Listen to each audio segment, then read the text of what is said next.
నమస్తే. June month రాశి ఫలాలు తెలుసుకుందాము. ఇందులో భాగంగా మనం మిథున రాశి వారికి ఎలా ఉందో చూద్దాం.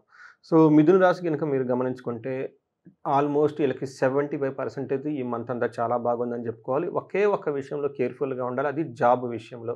మిగతా అన్ని విషయాల్లో చాలా చక్కగా బాగుంది.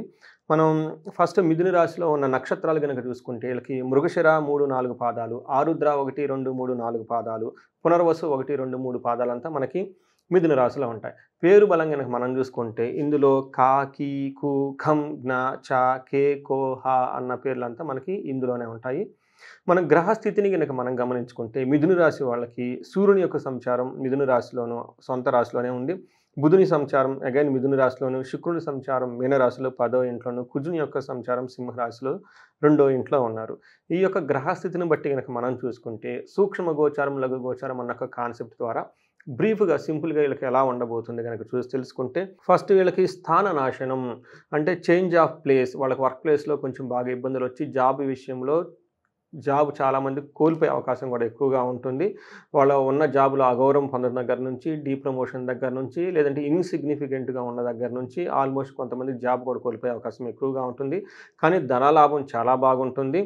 ఈళ్ళకి మంత్ అంతా అభయప్రదంగా, సేఫ్‌గా, సెక్యూరిటీగా ఉండే అవకాశం ఎక్కువగా ఉండి, అయితే బుధుని వల్ల కొంత ధనం కూడా కోల్పోయే అవకాశం ఎక్కువగా ఉంది. ఇది ఓవరాల్‌గా గనక మీరు సమ్మరీ ఎలా ఉండబోతుందో జూన్ మంత్. మనం డీటెయిల్డ్ గనక చూసుకుంటే సూర్యుడు వీళ్ళకి ఫస్ట్ హౌస్‌లో ఉండటం వల్ల జూన్ మంత్‌లో ఫస్ట్ 2 వీక్స్‌లో జాబ్‌కి సంబంధించిన విషయాలు చాలా కేర్‌ఫుల్‌గా ఉండాలి. పర్టిక్యులర్‌గా రిస్కీగా ఎవరైతే ఉన్నారో పెర్ఫార్మెన్స్ సరిగ్గా లేదు అలాంటి వాళ్ళకి కొంచెం సెట్ బ్యాక్స్ వచ్చే అవకాశం ఎక్కువగా ఉంటుంది. మనకి 15థ్ తర్వాత జూన్ మంత్ 15 తర్వాత ఎలా ఉండబోతుందంటే మనకి సంస్కృతంలో మహర్షులు ఏం చెప్తారంటే దేహార్తి సత్వం సంతాపకాల అతిక్రమణ భోజనం బంధుమిత్ర సుహృద్వేష చంద్రరాశి గతే రవౌ అని మనకి సంస్కృతంలో చెప్తారు. దాని మీనింగ్ ఏంటంటే మీ యొక్క జన్మ రాశిలో సూర్యుడు ఉండటం వల్ల శరీరంకి బాధ, మనసులో సంకోచము, అకాల భోజనం టయానికి భోజనం చేయకుండా ఉండటం, బంధువులతోటి, మిత్రులతోటి గొడవలు పడే అవకాశం ఎక్కువగా ఉంటుంది. ధన నష్టము, కోపము, ఆందోళనకరంగా ఉండే సిట్యుయేషన్స్ ఎక్కువగా ఉంటుంది. అంతేకాకుండా ట్రావెల్ గనక చేస్తే ఇందులో ఇబ్బందులు పడే అవకాశం ఎక్కువగా ఉంటుంది. భార్యకు కూడా హెల్త్ విషయంలో కొంచెం జాగ్రత్తగా ఉండాలి. ఈ సూర్యుడు ఉన్న పొజిషన్ అంత మంచిది కాదు. సూర్యుడికి సంబంధించిన విషయాలు కొంచెం కేర్‌ఫుల్‌గా ఉండాలి. కానీ మిగతా గ్రహాలు చాలా అనుకూలంగా ఉన్నాయని మీకు చెప్పాలి. అందులో రెండో గ్రహం వచ్చేటప్పటికి కుజుడు. కుజుడు మీకు చాలా మంచి యోగ్యతనిస్తున్నాడు. కుజుడు మూడో ఇంట్లో ఉండటం వల్ల ఉత్తమాతి ఉత్తమమైన ఫలితాలను మీరు చక్కగా చూస్తారు. అది ఏ ప్రకారంగా అంటే మనకి సంస్కృతంలో మహర్షులు మనకేం చెప్పారంటే జ్యోతిష్ శాస్త్రాల్లో విత్తలాభం సదా ఆరోగ్యం ఇష్టసిద్ధి సుఖావహ వస్త్రలాభో ధనప్రాప్తి తృతీయ స్థానికే కుజే అని చెప్తారు. అంటే మూడో ఇంట్లో ఉండటం వల్ల విత్త లాభం అంటే ఫైనాన్షియల్‌గా గెయిన్ ఉంది. ఇందాక మనం సూర్యుడి వల్ల ఏం చెప్పుకున్నాం కోల్పోతారని చెప్తారు. బట్ కుజుడు మళ్ళా మనకి ధనాన్ని ఇస్తూ ఉంటారని చెప్తారు. అంతేకాకుండా సదా ఆరోగ్యం, ఇష్టలాభ సదా ఆరోగ్యం చాలా చక్కగా హెల్తీగా ఉంటారు. ఇష్టసిద్ధి సుఖావహ అంటే ఏదైనా గనక పనులు గనక మీరు చేస్తే అనుకున్న పనులు అనుకున్న విధంగా జరిగే అవకాశం ఎక్కువగా ఉంటుంది. సుఖంగా ఉంటారు. వస్త్రానికి సంబంధించి, ధనానికి సంబంధించిన విషయాల్లో చక్కగా మీరు మంచి ఉన్నతిని సాధించి మంచి అద్భుతంగా ఉంటారు అని చెప్పుకోవాలి. ఆల్మోస్ట్ మీకు ఒక 45 డేస్ నుంచి 50 డేస్ వరకు కుజుడు మీకు చాలా చక్కటి యోగ్యతనిస్తాడని మనం తెలుసుకోవాలి. అంతేకాకుండా ధనం ప్రకారంగా బాగుంటుంది. ప్రోగ్రెసివ్‌గా చక్కగా ఒక మంచి హెల్తీ అయిన లైఫ్ స్టైల్‌ని మీరు లీడ్ చేస్తారని మనం చెప్పుకోవాలి. అయితే మనకు శుక్రుడు అగైన్ మీరు 11వ ఇంట్లో ఉండటం వల్ల అత్యంత అద్భుతమైన యోగ్యతని ఇస్తూ ఉన్నారు. శుక్రుడు 11వ ఇంట్లో ఉండటం వల్ల ఎలా ఉంటుందంటే మనకి సంస్కృతంలో ఏం చెప్తారంటే పుష్టిం కాంతిం తదా కీర్తిం ఇష్టసిద్ధి కార్యసాధకం క్షీరాన్న భోజనం కుర్యాత్ శుక్రై ద్వేకాదశే ఫలం అని చెప్తారు. అంటే శుక్రుడు 11వ ఇంట్లో ఉండటం వల్ల మీ రాశి నుంచి ఎలా ఉంటుందంటే పుష్టిగా ఉంటారు, కాంతివంతంగా ఉంటారు, ఇష్టమైన కార్యాల్లో పాల్గొంటూ ఉంటారు.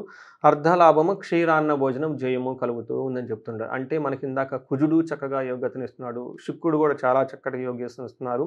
శుక్రుడు వల్ల కొంచెం పిల్లల విషయంలో జాగ్రత్తగా ఉండాలి. వాళ్ళ హెల్త్‌కి సంబంధించిన విషయాల్లో ఏదైనా గనక హెల్తీగా ఉంటే నెగ్లెక్ట్ చేయకుండా ఇమ్మీడియేట్‌గా హాస్పిటల్‌కి తీసుకెళ్ళి ప్రివెంటివ్ కేర్ తీసుకోవడం చాలా ఉత్తమం. ఈ ప్రకారంగా గనుక చూసుకుంటే మనకొక సూర్యుడికి కొంచెం ఇబ్బంది పెట్టే పొజిషన్‌లో ఉన్న మిగతా గ్రహాలు అనుకూలంగా ఉండటం వల్ల చాలా రోజుల తర్వాత ఒక మంచి మంత్ మీరు జూన్ మంత్ అని మీరు చక్కగా ఎంజాయ్ చేసుకోవచ్చు. అదే మనం నక్షత్ర ప్రకారం గనక చూసుకుంటే ఏ నక్షత్రం వాళ్ళకి ఎలా ఉందో గనక చూస్తే మృగశిర నక్షత్రం వాళ్ళకి మనకి ఏం చెప్తారంటే ఐశ్వర్యవంతంగా ఉంటుంది, సంపదలుంటుంది, ధనలాభం ఉంటుంది, క్షేమంగా ఉంటారు. నెగెటివ్ సైడ్‌లో గనక చూసుకుంటే మృత్యు భయము, కలహము, నాశనము చూపిస్తూ ఉంది. అంటే మీరు అనుకున్న పని ఏదో ఒకటి జరక్క ఆగిపోవటం, తద్వారా గొడవలవ్వటము, ఇంకేమవుతుందో అని భయపడే సిట్యుయేషన్స్ ఎక్కువగా ఉంది కాబట్టి కొంచెం జాగ్రత్తగా ఉండాలి. కొంచెం ఏదైనా మీకు అనుకూలంగా లేనిది గాని జరిగితే దాంతో ఎక్కువగా డిస్టర్బెన్స్ అంటే డ్యామేజ్ కంట్రోల్ అంటారు. ఏదో అయింది ఏదో అయిపోయింది కాబట్టి దాని ద్వారా గొడవలు పడటము, భయపడటం లాంటివి జరగకుండా ప్రివెంటివ్‌గా మీరు ప్రికాషన్స్ తీసుకోవాలి. ఆరుద్ర నక్షత్రం వాళ్ళకి గనక చూసుకుంటే సౌఖ్యంగా ఉంటారు, సంపదలుంటుంది, ధనలాభం ఉంటుంది. ఈ ఈ క్షేమంగా కూడా ఉంటారు ఈ మంత్. అయితే వీళ్ళకి మృత్యు భయము, నాశనము, గొడవ చూపిస్తూ ఉందనమాట.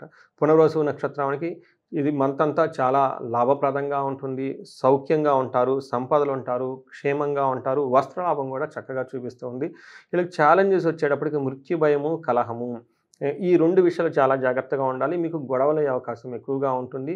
ప్లస్ తద్వారా మృత్యువుగా ఏదన్నా మీరు ఇంతకుముందు ప్రీవియస్‌లో గనుక ఏదైనా పని గనుక స్టార్ట్ చేసుంటే, ఇది అవుతుందా లేదా? మధ్యలో వచ్చి ఆగిపోతుందా లేదా? మనం చేయగలుగుతామా లేదా? ఇట్లాంటి మీ గురించి మీకు ఇన్ఫీరియర్‌గా ఫీల్ అయ్యే అవకాశం ఎక్కువగా చూపిస్తుంది. దీన్ని మృత్యు భయం అంటారు. ఈ భయానికి కూడా లోనయ్యే అవకాశం చాలా ఎక్కువగా ఉంది. సో, ఈ ప్రకారంగా గనుక చూసుకుంటే ఆరుద్ర నక్షత్రం వాళ్ళకి సుఖనాశనం. అప్పటిదాకా మీరు ఎక్కడైనా ఇంట్లో కానివ్వండి, ఆఫీస్‌లో కానివ్వండి, ఒక లగ్జరీ కంఫర్టబుల్‌గా ఉంటే, ఈ మంత్ అలాంటి లగ్జరీ కంఫర్టబుల్ లేకుండా కొంచెం మీరు అనుకున్న విధంగా ఏమంటారంటే గౌరవ మర్యాదలు కానివ్వండి, లేదంటే సౌఖ్యం, సుఖానికి సంబంధించిన విషయాల్లో ఇబ్బంది పడే అవకాశం ఎక్కువగా ఉంది. ఇవి తప్పక మనకి మిగతా అన్ని విషయాల్లో ఓవరాల్‌గా మిథున రాశి వాళ్ళకి చాలా బాగుందని జెప్పాలి. ఎంప్లాయీస్ మాత్రం కొంచెం జాగ్రత్తగా ఉండాలి. ఇంకా మిగతా అన్ని విషయాల్లో బాగుందని జెప్పుకోవాలి. పరిహారాలు గనక మీరు జూసుకుంటే ఆదిత్య హృదయ స్తోత్రాన్ని చక్కగా చదువుకోవాలి. ఎవరైనా గనక జాబ్‌లో ప్రాబ్లమాటిక్‌గా గనక అనిపిస్తే వాళ్ళకు హనుమాన్ కార్యసిద్ధి మంత్రాన్ని లేదంటే హనుమాన్ చాలీసా చదివినా గానీ చాలా చక్కగా బాగుంటుంది. ఎవరైతే మృత్యు భయంతో ఉంటారో వీళ్ళకి అమృత మృత్యుంజయ పాశుపత అభిషేకాన్ని గానీ, హోమాన్ని గానీ చేపించుకుంటే చాలా బాగుంటుంది. ఎక్కడెక్కడైతే గొడవలవుతూ ఉంటారో ప్రికాషనరీగా చండీ పారాయణము, చండీ హోమము లేదంటే దుర్గా సప్తశ్లోకి చదవటము, ఇవి గనక చదువుతుంటే గొడవలు పడే వాతావరణం నుంచి బయటపడుతూ ఉంటారు. అందరూ ప్రతి ఒక్కళ్ళు పాశుపత అభిషేకాలంటే ఇవి చాలా చాలా పవర్‌ఫుల్. మీకు ఏదైనా గనక సమస్యొస్తే ఆ సమస్య తగిన విధంగా పాశుపతాభిషేకం చేపించుకుంటే చాలా బాగుంటుంది. అందులోనూ మన్యు పాశుపతాభిషేకము, కుబేర పాశుపతాభిషేకము ఇవి గనక చేసుకుంటూ ఉంటే అటు ధన ప్రవాహంగా బాగుంటుంది. దిష్టు ఉన్నా గానీ, పీడలున్నా గానీ, ఇంకోటున్నా గానీ మీ యొక్క ఆ ప్రాబ్లమ్స్ అన్నీ పోయేసి మీరనుకున్న కార్యక్రమం చాలా ఈజీగా నెరవేర్చుకోగలుగుతారు. సో, ఈ రాశి వాళ్ళు చక్కగా అద్భుతంగా ఉండాలని జెప్పేసి, మీ కష్టైశ్వర్యాలు, భోగభాగ్యాలు కలగాలని జెప్పి కోరుకుంటున్నాను. ధన్యవాదాలు.